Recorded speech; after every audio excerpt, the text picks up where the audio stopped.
The 5 most amazing moves of Nepo, the Russian samurai. Now, Nepo is a fantastic player and very tactically minded. And in this video, which you need to like and subscribe now, we're going to have a look at 5 of his most magical moments on the chessboard. And hopefully you'll learn something and enjoy these 5 sparkling moves as well. This first example is a demonstration in albeit a strange way of the Greek gift. The Greek gift is when you do a move such as bishop takes h7 check. And that is the move here, but it's actually the next move which is very tricky. Do remember you can pause if you need to. And this was all opening preparation, but what is the idea after king takes h7? Has white just played a crazy sacrifice that doesn't work? Well, of course not. He has a brilliant follow-up. One of my favourite moves, h4. Here comes the little slider, my friend, my jolly good friend, Harry. Harry, the very brave h-pawn.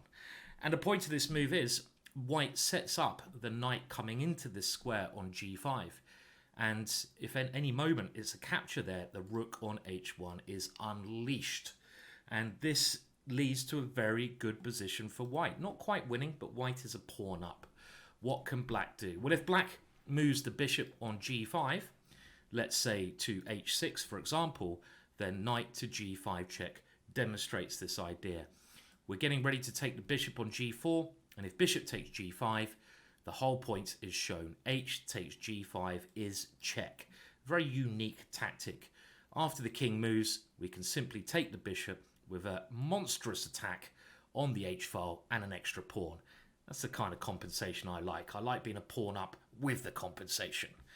What else can black do after h4? Well, you can have a look at some moves yourself, but black is in a dire situation with this knight g5.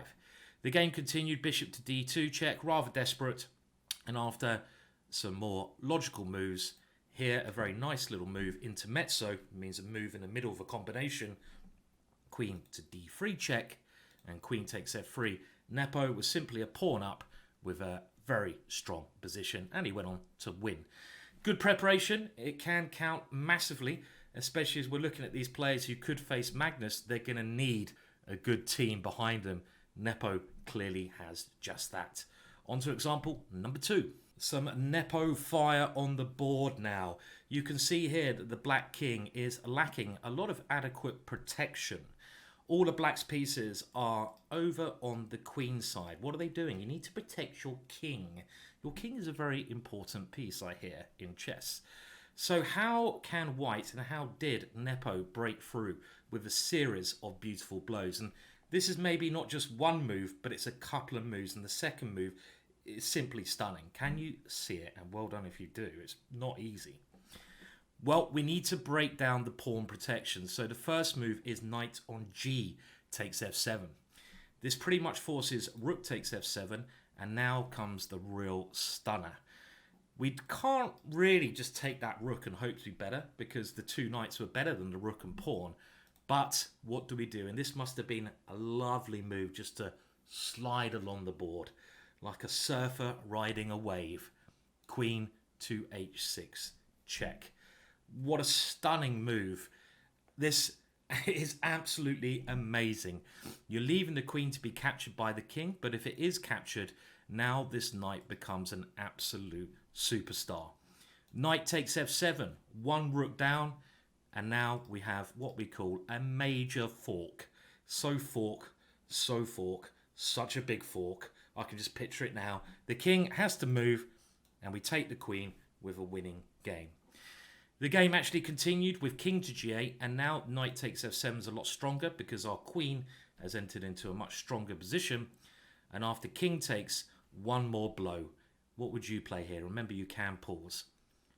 Rook takes f7, and this creates some problems on the 7th rank, or it allows us to take the bishop. After queen takes, the simple move now, as the knight is defending the queen, bishop takes d5, removing a defender. If that bishop is taken, we win the queen, and clearly now white has a winning position. Beautiful tactics there, one after another from Nepo, who really is a beautiful and brilliant tactician, as is shown here. I'm now going to show you a case of Nepo's Funkadelic Knight. And just watch this little guy on b3. Boogie the knight away. The knights are one of my favourite pieces, and Nepo demonstrates just how tricky they can be here. It's being attacked at the moment, and maybe a less astute player would now simply move the knight to d4, but there's a much more aggressive way to play with this knight. Knight to c5. And this takes example of the queen being on the g-file and the pressure on the knight on f6. This knight is seemingly jumping into a square it can be captured, but if it is captured, bishop takes f6 leads to an incredibly strong attack. So the Funkadelic Knight, it continues to dance its little boogie after a rook to a5. And where does it go next? And I love the way this knight is such a brave piece. Where does it go? It goes in. Knight to d7. A seemingly impossible square because 3 pieces are potentially defending that square. But in actual fact, none of those pieces can actually take the knight.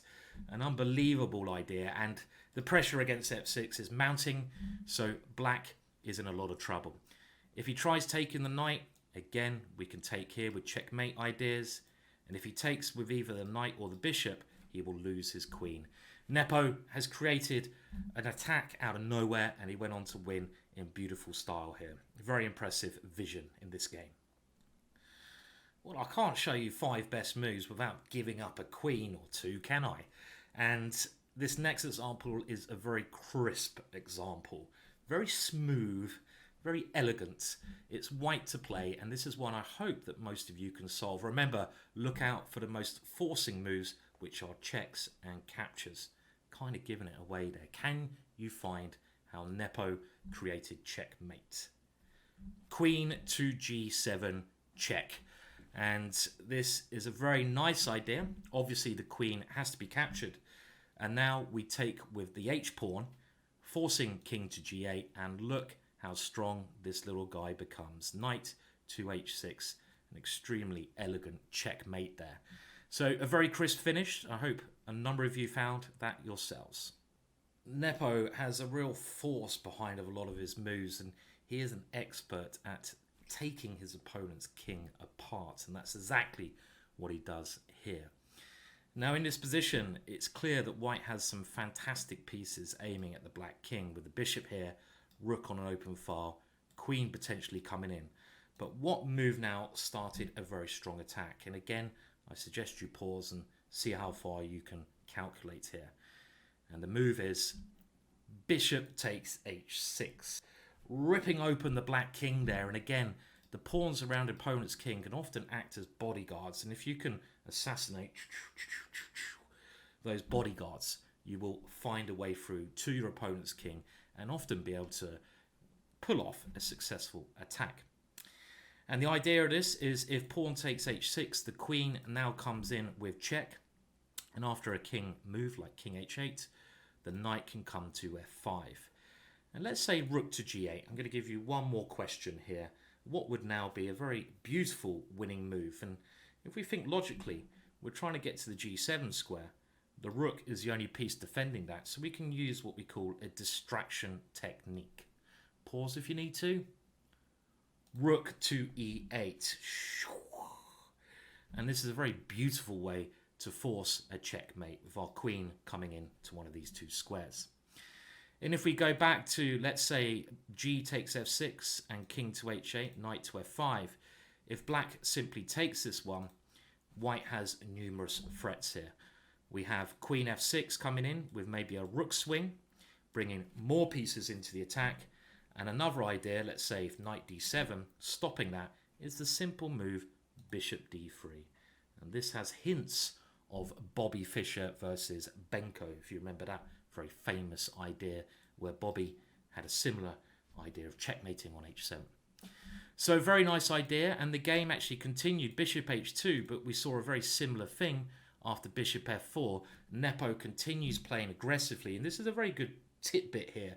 If you are attacking, always try to play the most aggressive moves, and bishop takes g7 is similar to the lines we just looked at.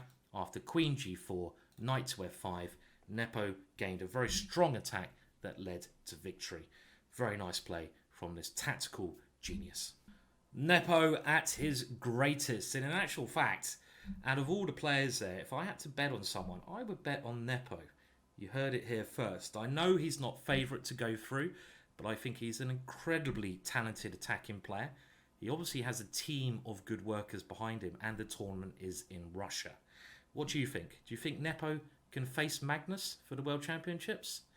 Do like and subscribe to this video, and I'll be back soon covering the other players in the candidates.